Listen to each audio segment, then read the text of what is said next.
রবীন্দ্রনাথের গল্পে এমন কিছু নারী চরিত্র আছেন যারা না কোনো আপোস করতে শেখেননি।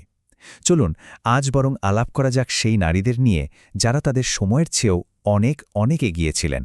একবার শুধু ভেবে দেখুন, আজ থেকে ১০০ বছরেরও বেশি সময় আগে, যখন সমাজটা ছিল একেবারে কঠোর নিয়মের বেড়াজালে বাঁধা, ঠিক তখন কোন লেখকের এত সাহস ছিল যে তিনি নারীর স্বাধীনতা, তার আত্মসম্মান, তার অধিকার নিয়ে লিখবেন? অবাক হলেন? হ্যাঁ, তিনি আর কেউ নন, আমাদের সবার চেনা রবীন্দ্রনাথ ঠাকুর। আমরা তো তাকে কবিগুরু হিসেবেই জানি, তাই না? কিন্তু তার ছোট গল্পগুলোতে তিনি ছিলেন একজন ভয়ঙ্কর সাহসী সমাজ সংস্কারক। তার কলম কিন্তু সমাজের একেবারে গোড়ায় গিয়ে নাড়া দিয়েছিল। চলুন তো একটু গভীরে গিয়ে দেখা যাক কিভাবে তিনি এই কাজটা করেছিলেন।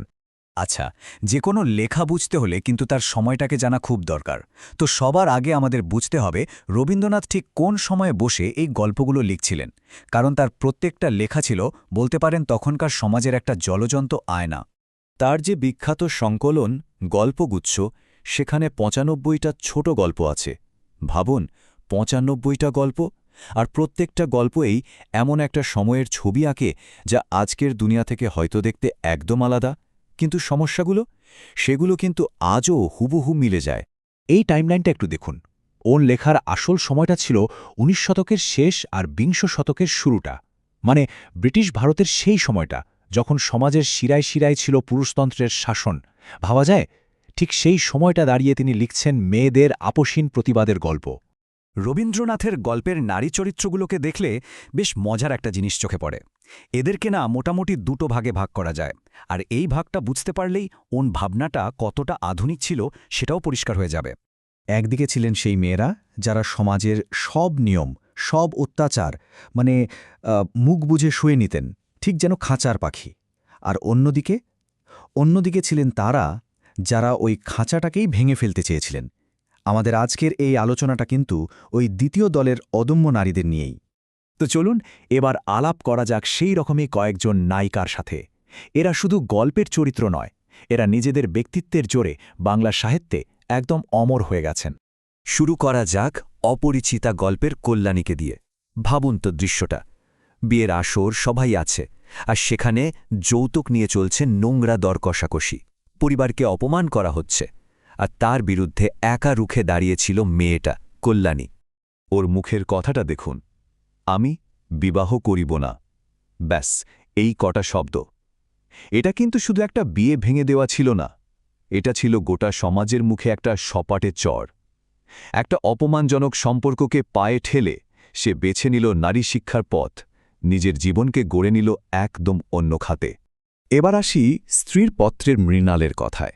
সাধারণ এক বাড়ির বউ, কিন্তু সে একটু লিখত, পড়ত, ভাবত, আর এটাই ছিল শ্বশুরবাড়িতে তার অপরাধ। বছরের পর বছর এই অবহেলা শেষ হয়ে গেছে, কিন্তু তার আশ্রয় থাকা একটা অসহায় মেয়ে বিন্দু, তার মর্মান্তিক মৃত্যু, ওই ঘটনাটা মৃণালের ভেতরের মানুষটাকে এমন এক ধাক্কা দিল যে সে একেবারে জেগে উঠল। আর সেই জেগে ওঠার ঘোষণাটাই হলো এই কথাটা, আমিও বাঁচব, আমি বাঁচলুম।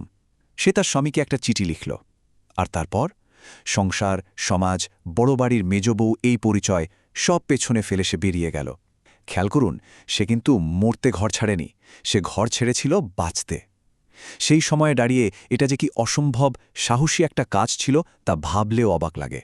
কিন্তু রবীন্দ্রনাথের সব গল্পের শেষটা কিন্তু সুখের ছিল না। কিছু গল্পে পরিণতিটা ছিল ভয়ঙ্কর কষ্টের।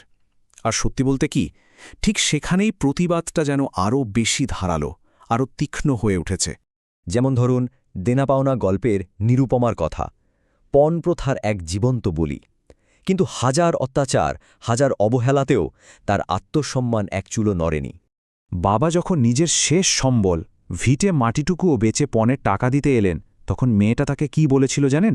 বলেছিল, যদি আর এক পয়সা আমার শ্বশুরকে দাও তাহলে আর তোমার মেয়েকে দেখতে পাবে না।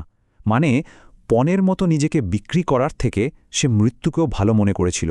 আর শাস্তি গল্পের চন্দ্রা, ওর কথা ভাবলে তো গায়ে কাঁটা দেয়। ওর নিজের স্বামী ছিদাম নিজের দাদাকে বাঁচাতে একটা খুনের দায়ে ফাঁসিয়ে দিল একদম নির্দোষ চন্দ্রাকে। এর থেকে বড় বিশ্বাসঘাতকতা আর কি হতে পারে বলুন? ফাঁসির ঠিক আগে যখন ওকে জিজ্ঞেস করা হলো যে শেষবারের মতো স্বামীর সঙ্গে দেখা করতে চায় কিনা, তখন ওর মুখ থেকে শুধু একটা শব্দ বেরিয়েছিল, মরণ। ব্যাস, ওই একটা শব্দই ছিল তার স্বামীর জন্য আর ওই গোটা সমাজটার জন্য ওর জমা করে রাখা তীব্র ঘৃণা আর শেষ প্রতিবাদ। কিন্তু আসল প্রশ্নটা হল, ১০০ বছরেরও বেশি পুরনো এই গল্পগুলো কি আজও আমাদের জন্য প্রাসঙ্গিক? কল্যাণী বা নিরুপমার লড়াই কি আজকের দিনের মেয়েদের লড়াইয়ের থেকে খুব আলাদা কিছু? চলুন তো একটু মিলিয়ে দেখি। দেখুন তো পয়েন্টগুলো: অর্থনৈতিক স্বাধীনতা, সামাজিক আর রাজনৈতিক অধিকার, মানসিক দাসত্ব থেকে বেরোনো আর ভয় না পেয়ে বাঁচার অধিকার। ভাবা যায় রবীন্দ্রনাথ ১০০ বছর আগেই বুঝেছিলেন যে মেয়েদের সত্যিকারের মুক্তির জন্য এই সবগুলো ধাপই দরকার। আর সত্যি কথা বলতে কি, এই লড়াইগুলো তো আজও চলছে। তাহলে রবীন্দ্রনাথের মূল কথাটা কি ছিল? ছিল এটাই যে আসল মুক্তি শুধু আইন বদলে বা সমাজ বদলে আসবে না। আসল মুক্তিটা আসতে হবে ভেতর থেকে। লড়াইটা আসলে মনের ভেতরের শিকলটা ভাঙার। তাই শেষবেলায় এই প্রশ্নটাই থেকে যায়, কল্যাণী, মৃণাল, চন্দরার মতো চরিত্ররা, যাদের জন্ম হয়েছিল ১০০ বছরেরও বেশি আগে, তারা কি আজকের দিনেও আমাদের পথ দেখাতে পারে? এই উত্তরটা হয়তো অন্য কেউ দেবে না, এটা আমাদের প্রত্যেককে নিজের ভেতর থেকেই খুঁজে নিতে হবে।